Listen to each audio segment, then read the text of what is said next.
Raise a cup up for all my day ones. Two middle fingers for the haters. Life's only getting greater. Straight up from nothing we go. Higher than the highest skyscraper. No little. Assalamualaikum warahmatullahi wabarakatuh. Alhamdulillahirabbil alamin wa bihi nasta'in ala umuri dunya waddin. Wassalatu wassalamu ala asrofil anbiya'i wal mursalin wa ala alihi wa sahbihi ajmain, amma ba'du. Pertama-tama dan yang paling utama, marilah kita panjatkan puja serta puji syukur kehadirat Allah Subhanahu wa taala yang telah memberikan beribu-ribu nikmat kepada kita.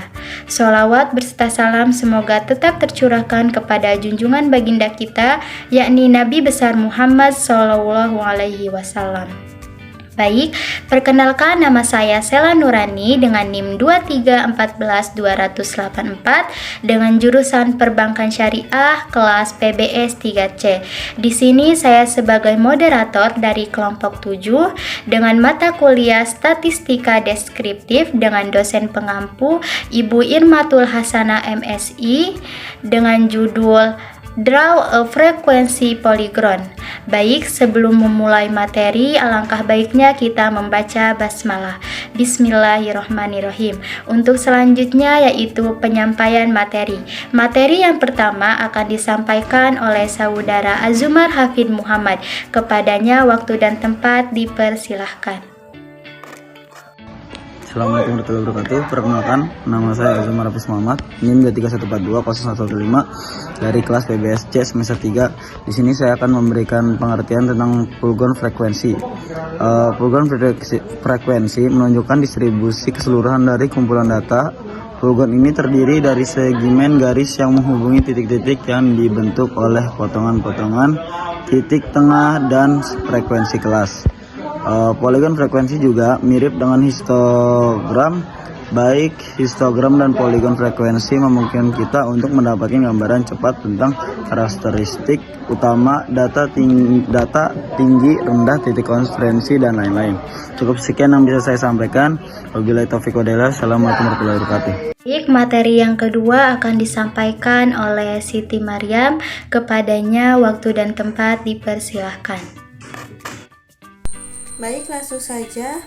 Untuk membuat frekuensi poligon, gerakan secara horizontal pada grafik ke titik tengah, lalu secara vertikal ke 8. 8 itu menunjukkan frekuensi kelas, dan tempatkan sebuah titik. Nilai X dan Y di titik itu disebut dengan koordinat. Koordinat titik berikutnya adalah X dan Y. Proses ini dilanjutkan untuk semua kelas. Kemudian titik-titik tersebut dihubungkan secara berurutan, yaitu titik yang memiliki kelas terendah dihubungkan ke titik yang mewakili kelas kedua dan seterusnya. Baik, terima kasih. Baik, materi yang ketiga akan disampaikan oleh Salma Aida. Kepadanya waktu dan tempat dipersilahkan. Terima kasih kepada moderator telah memberikan kesempatan kepada saya. Untuk selanjutnya saya akan melanjutkan pembahasan tentang langkah-langkah. Langkah-langkah selanjutnya, perhatikan pada bagian 2-5 bahwa untuk melengkapi poligon frekuensi, titik tengah 0 dan 3600 ditambahkan ke sumbu X untuk menjangkarkan poligon pada frekuensi 0. Kedua, nilai ini 0 dan 3600 diperoleh dengan mengurangi interval kelas 400 dari titik tengah terendah yaitu 400 dan dengan menambahkan 400 hingga titik tengah tertinggi yaitu 3200 dalam distribusi frekuensi. Baik, terima kasih. Wassalamualaikum warahmatullahi wabarakatuh. Dalam contoh frekuensi poligon, terdapat gerakan secara horizontal pada grafik ke titik tengah, lalu secara vertikal ke 8, dan tempatkan sebuah titik. Nilai X dan Y dari titik ini disebut koordinat. Koordinat titik berikutnya adalah 800 dan Y adalah 11.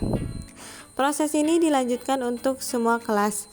Kemudian titik-titik tersebut dihubungkan secara berurutan, yaitu titik yang mewakili kelas terendah dihubungkan ke titik yang mewakili kelas kedua dan seterusnya. Terdapat bagan 2-5 yang mengartikan bahwa untuk melengkapi poligon frekuensi, titik tengah 50 dan 3600 ditambahkan ke sumbu X untuk menjangkarkan poligon pada frekuensi 0. Kedua nilai ini 50 dan 3600 diperoleh dengan mengurangi interval kelas 400 dari titik tengah terendah dan dengan menambahkan 400 ke titik tengah tertinggi dalam distribusi frekuensi. Baik, gambar tersebut menggambarkan setiap kelas sebagai persegi panjang dengan tinggi batang persegi panjang mewakili jumlah di setiap kelas. Poligon frekuensi pada gilirannya memiliki kelebihan dibandingkan histogram. Poligon ini memungkinkan untuk membandingkan dua atau lebih distribusi frekuensi secara langsung. Misalkan, Ibu Bal ingin membandingkan laba per kendaraan yang dijual di Applewood atau grup dengan grup otomotif serupa. Fowler Auto di Grayling, Michigan. Untuk melakukan ini, dua poligon frekuensi dibangun satu di atas yang lain, seperti pada bagian gambar tersebut. Dijelaskan, keuntungan kendaraan khas lebih besar di Fowler Motors sekitar $2.000 untuk Applewood dan sekitar $2.400 untuk Fowler. Terdapat sedikit varian atau penyebaran laba di Fowler Motor dibandingkan Applewood. Batas bawah kelas pertama untuk Applewood adalah $0 dan batas atas adalah $3.600. Untuk Fowler Motor, batas bawah adalah $800 dan batas atas adalah sama $3.600. Jumlah total mobil yang terjual di kedua dealer tersebut hampir sama. Jadi pembandingan langsung membandingkan dapat dilakukan jika perbedaan jumlah total mobil yang terjual cukup besar. Maka dengan mengubah frekuensi menjadi frekuensi relatif dan kemudian membandingkan kedua distribusi tersebut akan menghasilkan perbandingan yang lebih jelas seperti di gambar tersebut. Itu contoh poligon frekuensi. Gambar tersebut adalah contoh soal untuk membuat poligon frekuensi. Tabel di gambar berisi 3 kolom yaitu balance, midpoint, dan frekuensi.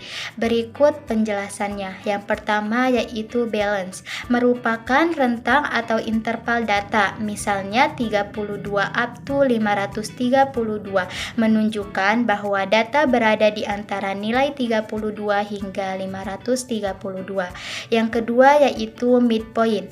Ini adalah titik tengah median dari setiap interval di kolom balance. Titik tengah dihitung dengan menjumlahkan batas bawah atau batas atas dari interval lalu dibagi 2. Contohnya titik tengah dari 32 hingga 532 adalah 284. Untuk selanjutnya yaitu frekuensi. Kolom ini menunjukkan banyaknya data atau kejadian dalam setiap interval. Sebagai contoh, pada interval 32 up to 532 terdapat 4 kejadian.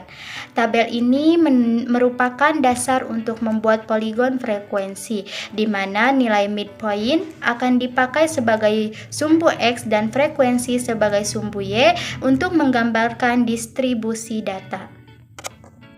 Gambar tersebut adalah sebuah poligon frekuensi yang merupakan salah satu cara untuk menampilkan distribusi data dalam bentuk grafik. Sumbu horizontal X menunjukkan nilai kelas atau interval seperti 282, 782, 1.282 dan seterusnya. Sumbu vertikal Y menunjukkan frekuensi atau jumlah data pada setiap kelas dengan angka mulai dari 0 hingga 30. Dalam grafik ini terlihat bahwa frekuensi mulai dari rendah meningkat mencapai puncak pada nilai tertentu, menggambarkan bagaimana data tersebar di antara kelas-kelas yang berbeda dengan pola yang menanjak dan menurun sesuai distribusi frekuensinya. Baik, di sini saya akan membacakan kesimpulan materi yang telah kami sampaikan. Poligon frekuensi menunjukkan distribusi keseluruhan dari kumpulan data.